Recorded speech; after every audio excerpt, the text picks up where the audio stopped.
You've got a virus in your blood. They covered AIDS, which makes you HIV positive. AIDS is a continuing story. It's a war. Here's the shot. Domestic violence and more.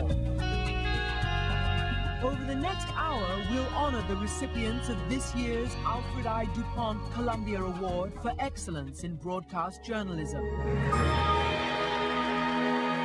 Since 1942, the Dupont Awards have recognized the very best at an annual ceremony held at Columbia University in New York City. This year, 526 entries were screened.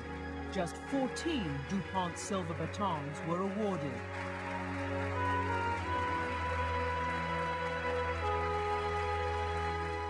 I'm Christiana Manpour.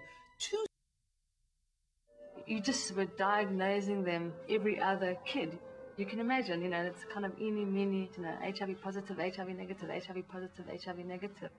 In a classroom at Howard University in Washington, D.C., Frontline's 4-hour series, The Age of AIDS, is shown to journalism students.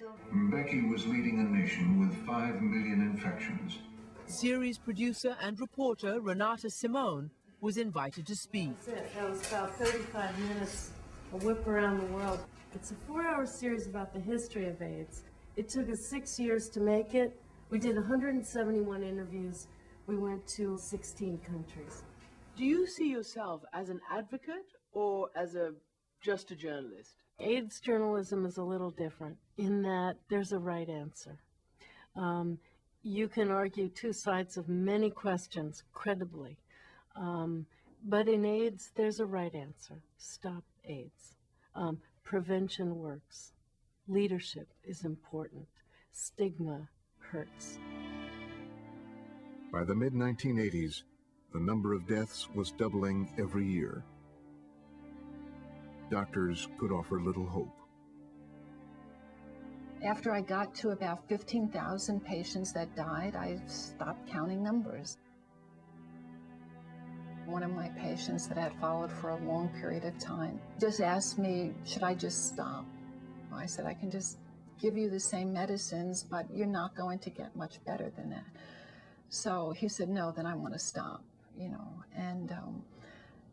and then he said, well, I guess this is then goodbye. And I will never forget the expression on his face. I mean, just the total loss of life, that his young life was over. I mean, that expression is something I will take with me forever. AIDS reveals all these facets of human nature, some of them not so pretty. To stigmatize people with other diseases is part of human nature. And the reaction is, go away, not in my neighborhood, not in my family, is a reaction you see over and over again. The fear of AIDS was spreading into America's heartland. In Tennessee, panicking parents forced Dwayne Mowry, a 12-year-old hemophiliac infected with HIV, to leave school. Read that, baby. Read that. Trying to kill everybody else. But you're not going to kill mine, baby. Hey. In Kokomo, Indiana, a 14-year-old hemophiliac, Ryan White, was forced to leave school. Someone even fired a bullet at his family's home. Was it the case, you think, that stopped the stigma about AIDS in this country? The Ryan White case went a long way to showing people the injustice of the discrimination. And it did help a lot of people to see that that was no longer tenable behavior. Going back to what you all were saying about capturing the true essence of the pandemic and putting a human light on it, how would I, as a journalist, even begin a conversation with somebody who has been touched by this? You have to meet them at least halfway, and you have to reveal who you are. You want to present as someone who understands the subject, who doesn't need AIDS 101 from this person, but also somebody who's taken the time to learn how to talk to them in a sensitized way. Tell me about some of the characters that affected you most during the making of this series? At every turn in this story, you meet heroes. One of the people who moved me most is Noreen Kaliba. My husband was infected through a blood transfusion, and one of those people who donated blood was his own brother, who later turned out to have been HIV positive.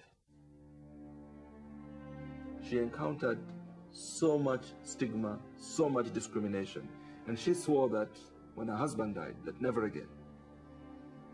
She realized that this was not just a medical disease, this was a social disorder that created all kinds of reactions in society.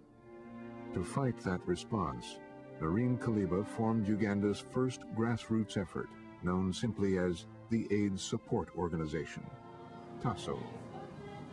In time, TASO groups would crisscross the country, offering both entertainment and very direct instruction on how to avoid infection. You went without taking anything since morning, and now you are very drunk. I'm not drunk. I'm a bit tired. I'm ready. Hey, let's go in the bedroom. No condom, no sex. Good night, Daddy. Uganda's campaign against AIDS would have a dramatic impact. It was one of the very first countries in the world to demonstrate that prevention could work, and rates of HIV infection declined. People have said to me, you've covered this story for many years. Why and how do you keep going? It's meeting those ordinary people who do extraordinary things. In 1996, at a global AIDS conference in Vancouver, researchers announced the results of their clinical trials to the world's media.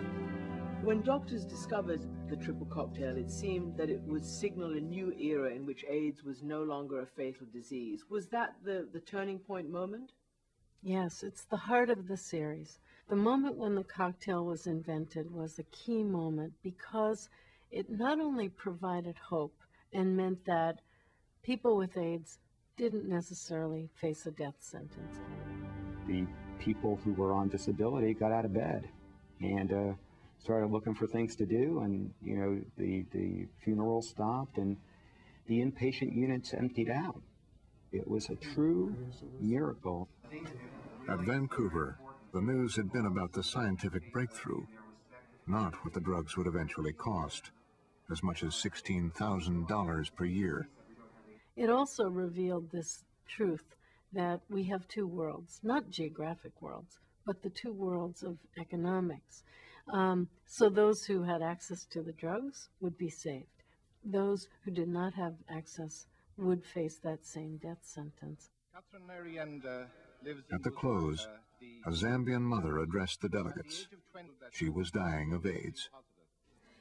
Thank you very much for providing my accommodation while in Vancouver, which cost the equivalent of 3 years' rent for me. She posed it quite simply, that what does this mean for us?